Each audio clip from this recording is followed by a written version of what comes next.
वह प्रश्न जो कि आपकी परीक्षाओं में पूछे जाने की संभावना सबसे ज्यादा है, उन सारे प्रश्नों को हम लोग डिस्कस करेंगे। तो पूरा वीडियो बहुत ही ध्यान से देखिएगा। इसकी जो पीडीएफ फाइल होगी वह आपको टेलीग्राम चैनल केवी गुरुजी या फिर kbguruji.in के ऊपर मिल जाएगी, तो वहां से आप इसके पीडीएफ को डाउनलोड कर सकते हैं। तो चलिए इस वीडियो की हम शुरुआत करते हैं।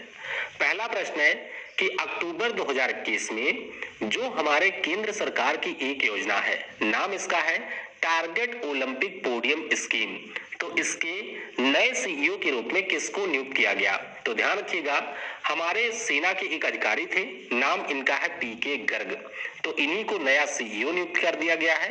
ऑप्शन हमारा सी हो जाएगा करेक्ट। तो ये हमारे नौसेना के अधिकारी भी रहे थे। 1993-94 में जो आपका सेलिंग का खेल होता है उसके लिए इनको खेल रत्न पुरस्कार भी मिल चुका है। तो अब ये हमारे नए सीईओ हो जाएंगे टारगेट ओलंपिक पोडियम स्कीम के। तो ऑप्शन यहाँ पर सी होगा करेक्ट। अगला प्रश्न है कि अक्टूबर 2021 में जो पहला प्रिंस विलियम अर्थशास्त्र पुरस्कार है, इससे किसे सम्मानित किया गया? तो आप सभी को अगर याद हो तो एक साल पहले इस पुरस्कारों की घोषणा की गई थी कि ये पुरस्कार दिए जाएंगे, और हमारे देश के जो विद्युत मोहन हैं इनको पहले प्रिंस विलियम अर्थशास्त्र पुरस्कार से सम्मानित किया गया। तो ऑप्शन यहाँ पर सी हो जाएगा करेक्ट। याद होगा इनको पिछले साल यूनाइटेड नेशन डेवलपमेंट प्रोग्राम के द्वारा जो यंग चैंपियंस ऑफ अर्थ पुरस्कार है वो भी दिया गया था, और अब इनको इनके प्रोजेक्ट तकाचार के लिए यहाँ पर पहले अर्थशास्त्र पुरस्कार से सम्मानित किया गया है। बहुत ही ज्यादा महत्वपूर्ण प्रश्न है, तो ऑप्शन सी हो जाएगा करेक्ट। वीडियो है तो ध्यान रखिएगा, ये जो इंडेक्स है इसमें हमारा देश है 79th पोजीशन पर। किस पर है? 79th पोजीशन पर है, तो ऑप्शन यहाँ पर बी हो जाएगा करेक्ट। तो वर्ल्ड जस्टिस प्रोजेक्ट के द्वारा टोटल 139 देशों में यहाँ पर एक स्टडी की गई और उसी के आधार पर रूल ऑफ लॉ इंडेक्स को जारी किया गया। हमारे देश की बात करें तो हम रहे हैं 79th पोजीशन पर। टॉप पे आपके डेनमार्क है, नॉर्वे है और है फिनलैंड। तो ध्यान आपको रखना है, हमारे देश का जो स्थान है वो इसमें रहा है 79th। अगला प्रश्न है बहुत ही ज्यादा महत्वपूर्ण कि अक्टूबर 2021 में किसको सखारोव पुरस्कार से सम्मानित किया गया? ये जो हमारा पुरस्कार होता है दरअसल यूरोप की जो संसद होती है उसके द्वारा दिया जाता है। विशेष तौर पर हमारे दुनिया में ऐसे व्यक्ति जो कि मानव अधिकारों के लिए काम करते हैं या उसके विरुद्ध कोई लड़ाई लड़ते हैं, उनको ये पुरस्कार मिलता है। तो इस साल ये पुरस्कार मिला है अलेक्सी नवल्नी को। ऑप्शन हमारा डी हो जाएगा करेक्ट। आप सभी ने इनका नाम जरूर सुना होगा। ये हमारे रूस देश में विपक्ष के नेता हैं, और पिछले साल आप सभी को पता होगा कि इनको जहर दे करके मारने की कोशिश भी की गई थी।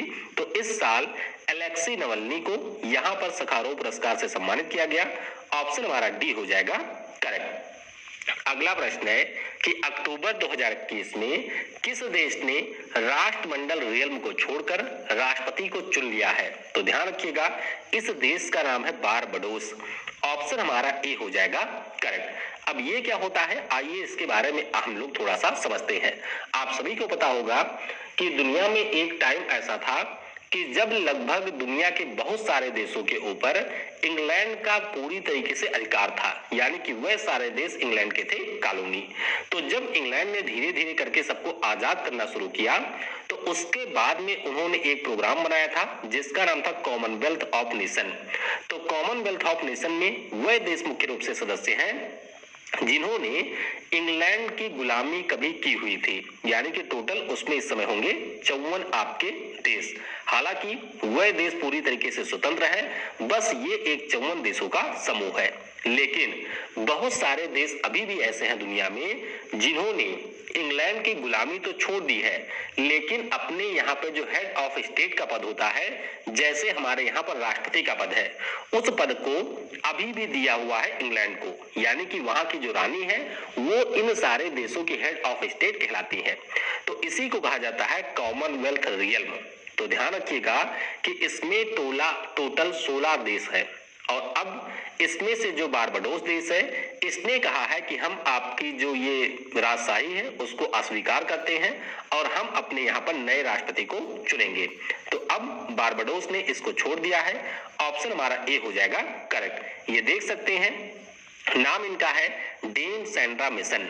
तो ये बारबाडोस की पहली राष्ट्रपति बन चुकी हैं और अब राष्ट्रमंडल रियल में जो 16 देश थे उनमें से एक देश कम हो गया है, तो इसकी संख्या हो गई है 15। बारबाडोस की बात करें तो राजधानी आपको ब्रिजटाउन में मिलेगी। पीएम यहाँ के हैं मिया मोटली।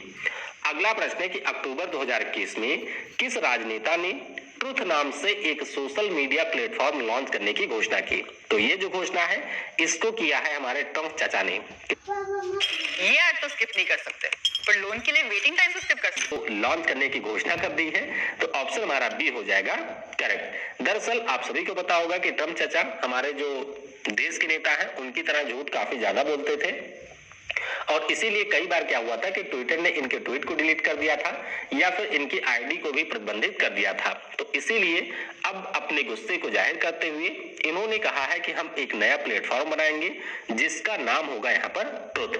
तो 2022 में से लॉन्च किया जाएगा। अगला प्रश्न है कि अक्टूबर 2021 में मिस अर्थ इंडिया 2021 का जो खिताब है इसको किसने जीता है? तो ध्यान रखिएगा ये खिताब जीता है रश्मि माधुरी ने। किसने जीता? रश्मि माधुरी ने ये खिताब जीता है।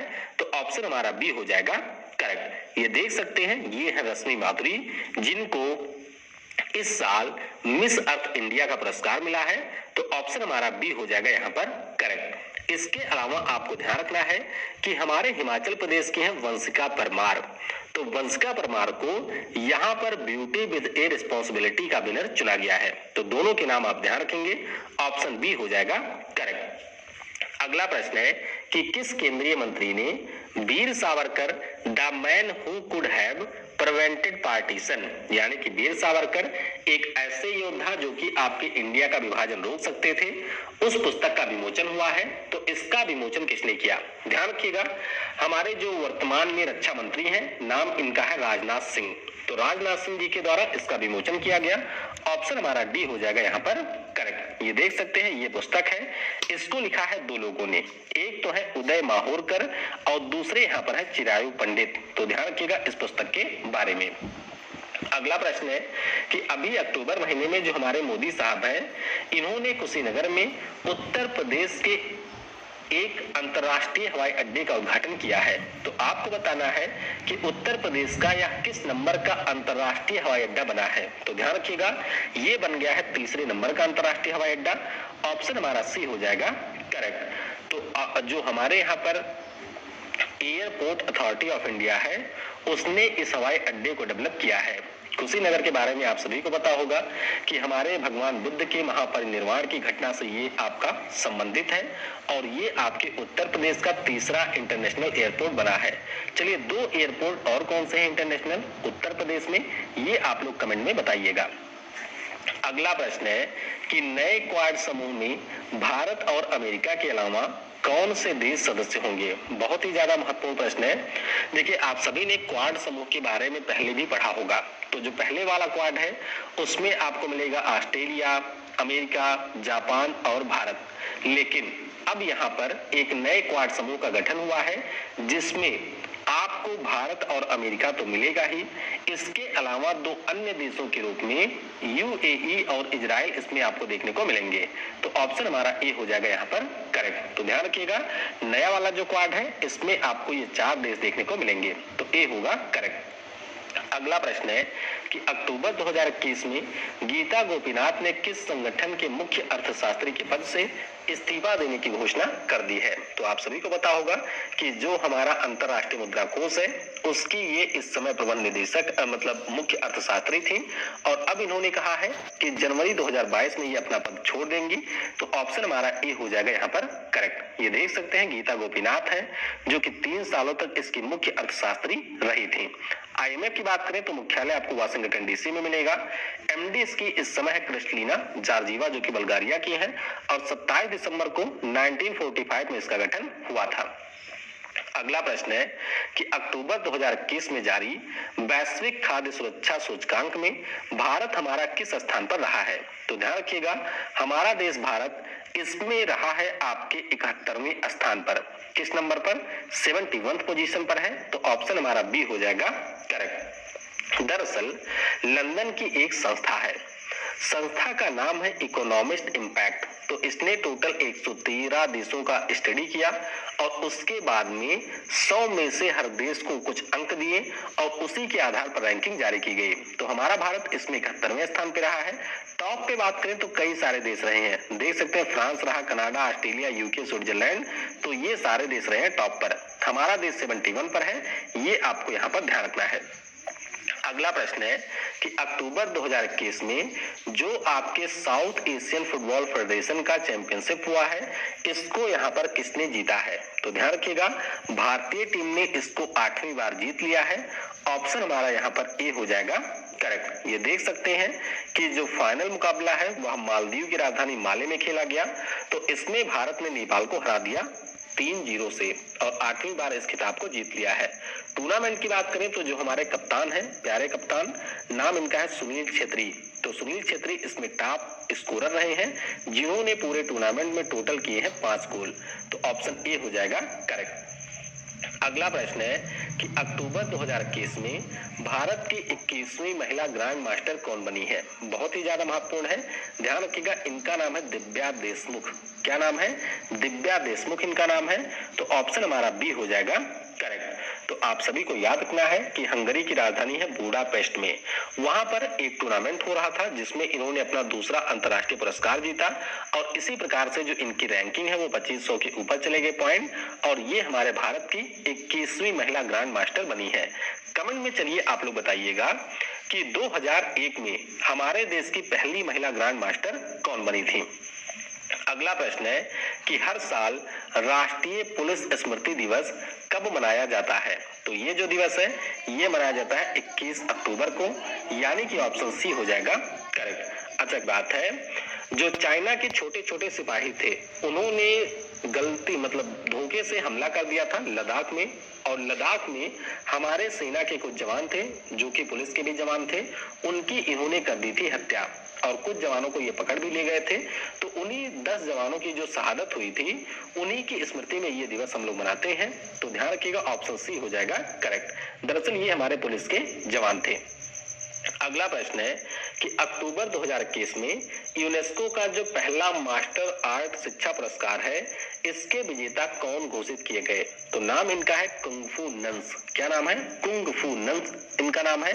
ऑप्शन हमारा डी हो जाएगा करेक्ट। दरअसल कुंग फू नंस की अगर हम लोग बात करें तो ये हमारे बौद्ध धर्म से जुड़े हुए हैं। तो बौद्ध धर्म में ये जुड़े हुए हैं और जो आपकी लड़कियां होती हैं उनको आत्मरक्षा के लिए ये देते हैं मार्शल आर्ट की ट्रेनिंग। तो इसी के लिए यूनेस्को के द्वारा इनको ये पुरस्कार मिला है। ऑप्शन यहाँ पर डी होगा करेक्ट। अगला प्रश्न है कि अक्टूबर 2021 में एक और पुस्तक आ गई है, पुस्तक का नाम है स्टार्स इन माई स्काई। तो इसकी लेखिका कौन है? तो ध्यान रखिएगा, अभिनेत्री दिव्या दत्ता ने इस पुस्तक को लिखा है। ऑप्शन यहाँ पर डी हो जाएगा करेक्ट। ये देख सकते हैं दिव्या दत्ता है, इनको हो सकता है